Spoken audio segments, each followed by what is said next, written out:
constructed and we did things the right way. I can't even remember a single time when anybody slipped or, I mean, we're running down like, you know, like slippery wooden planks and jumping off things and fighting with each other and acting. You're not thinking about anything when you're working. Yeah, it was never a concern. I always felt super safe, always.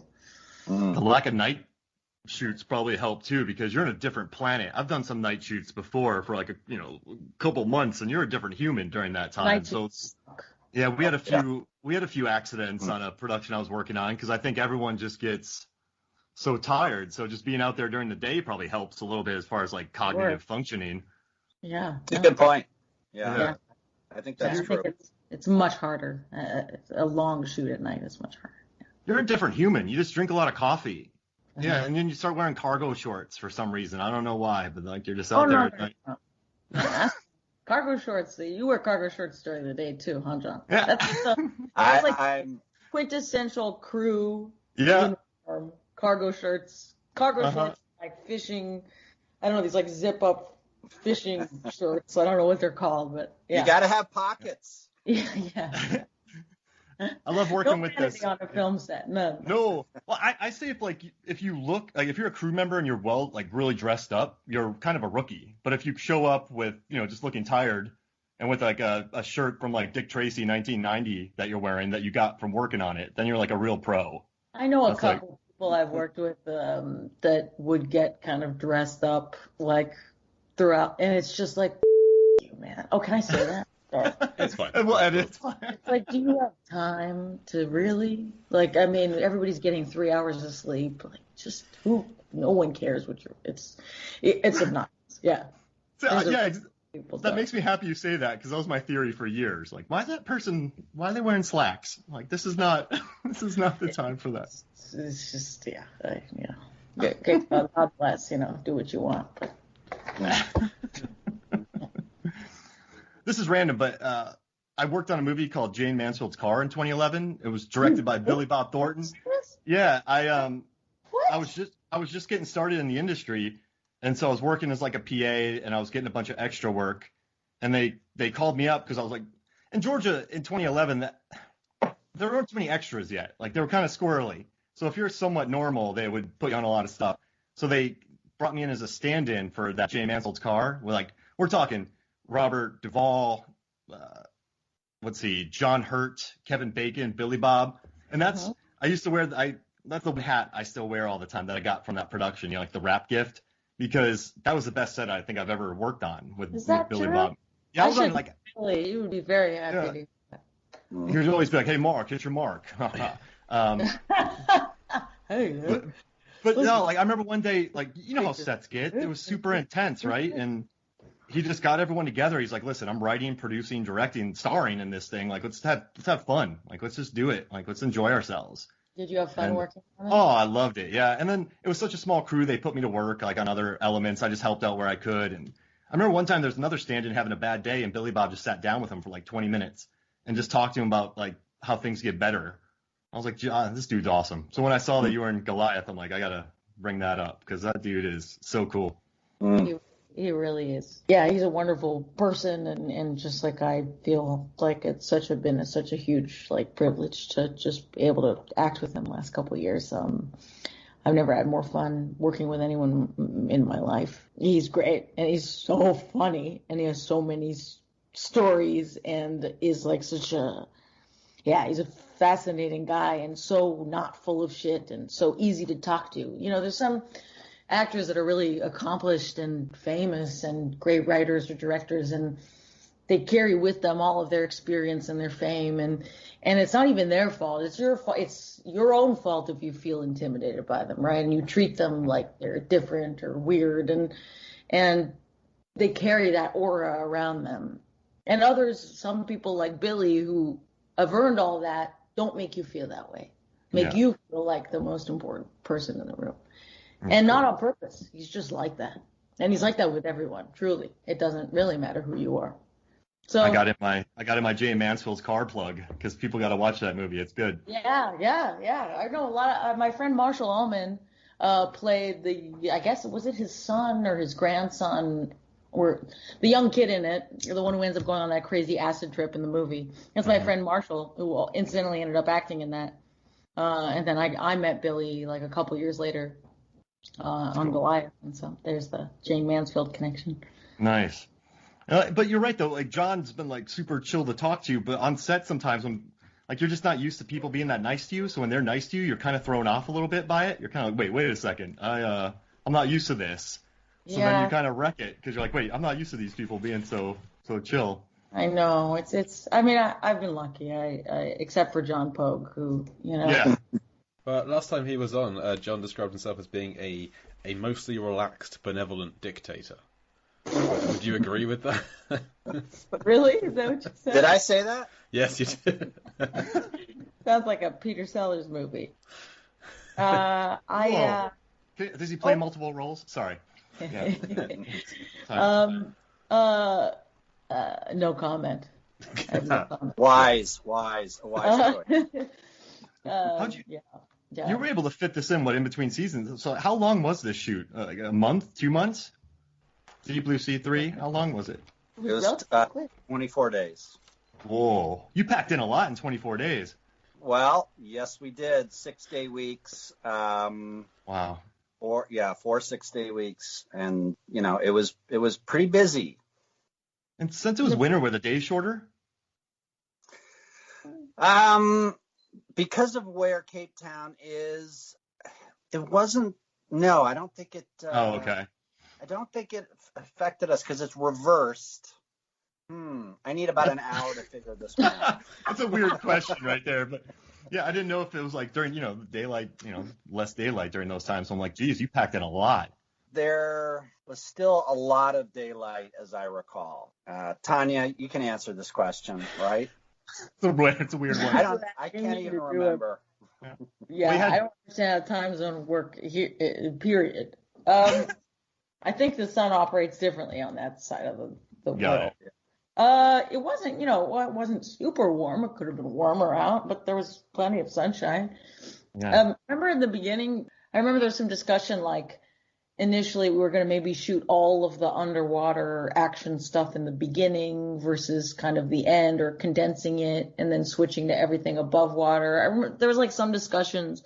I remember talking to the underwater camera guys or the stunt guys and asking why that was an option. Like why not just shoot in a more regular order like you would in a regular movie shoot?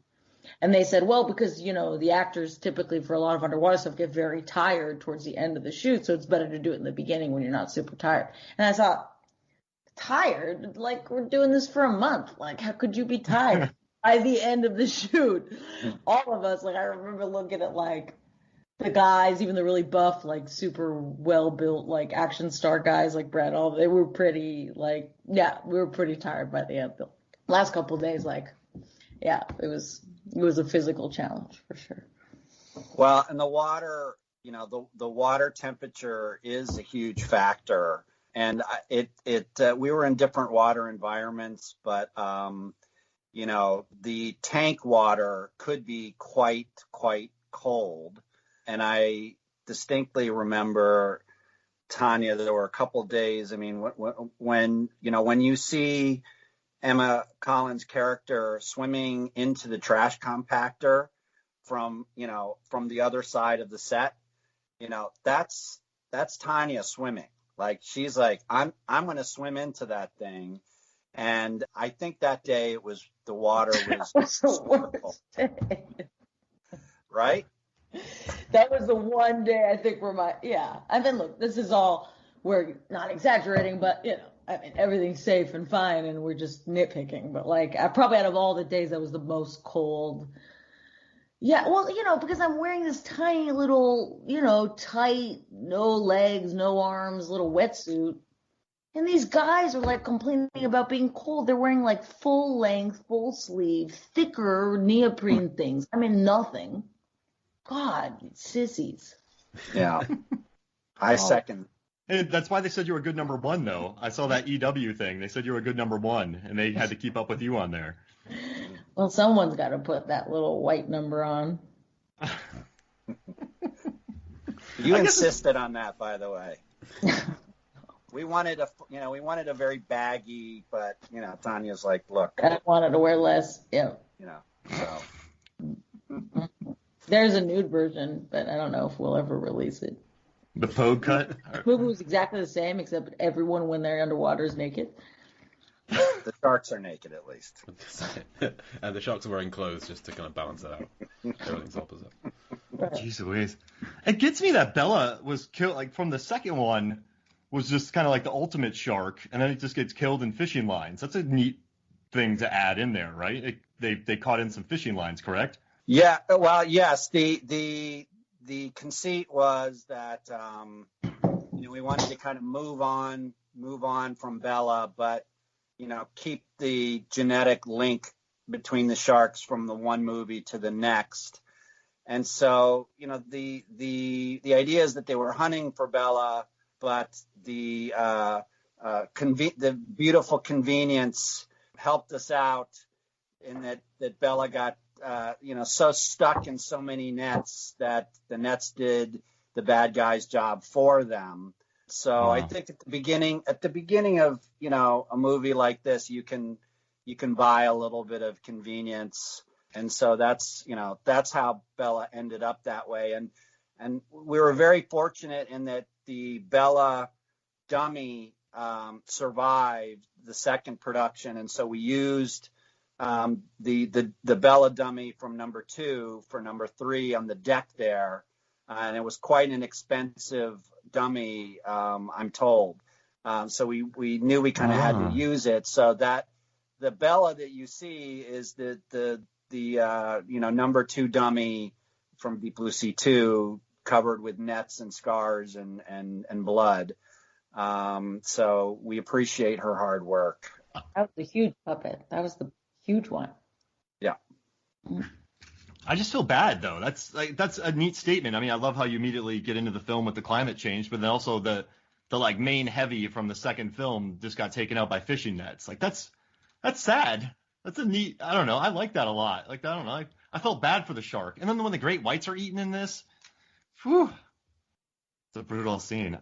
I felt so bad for those things. We cut the shark fin sushi sequence out of the film. When y'all had like during the drinking scene, right? When you all were pouring shots, you have a few of those. Go and find one. Oh gosh. That's gonna be another thing for the Pogue cut. I can't wait. Like the baby sharks from the second one. Yeah. Little mini baby shark sushi. Shh, please. Oh, like white bait. Don't give it all away. Was there I saw in the second one that there was a water shortage, so they had to keep reusing the water on their sets. Did you have that issue? Mm-hmm. No, I don't know. I don't know anything about that.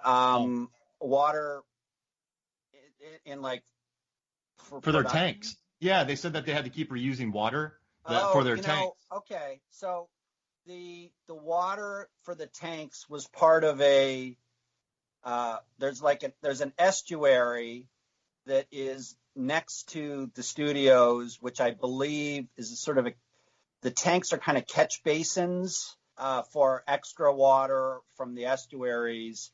And I think there is a seasonal element to the water supply in terms of rain and that sort of thing. So maybe that's what happened. They weren't getting the natural source. John, yeah. You told me the water was Evian. It's in my contract. I'm calling my lawyers. How many PAs did you have just pouring the jugs in there? Yeah, no, you see, I mean, at the end of every take, while we're filming, there was an assistant that's just taking caps off small bottles and pouring them in. The little ones too. Oh, little tiny ones that you get on a plane. There was a lot of recycling. Yeah. Well, that's what was floating the town. You reused them. That's what was holding up. That's right. That sounds like something people that make PAs do. Yeah, I mean, I'm sure. Yeah. I remember early on in my career, I had to stand on a big silk because it was really windy. And I was like, wait a second, if this thing goes, and I'm holding it down as like a weight. But I just said yes to it. So that helped me wise up in the industry for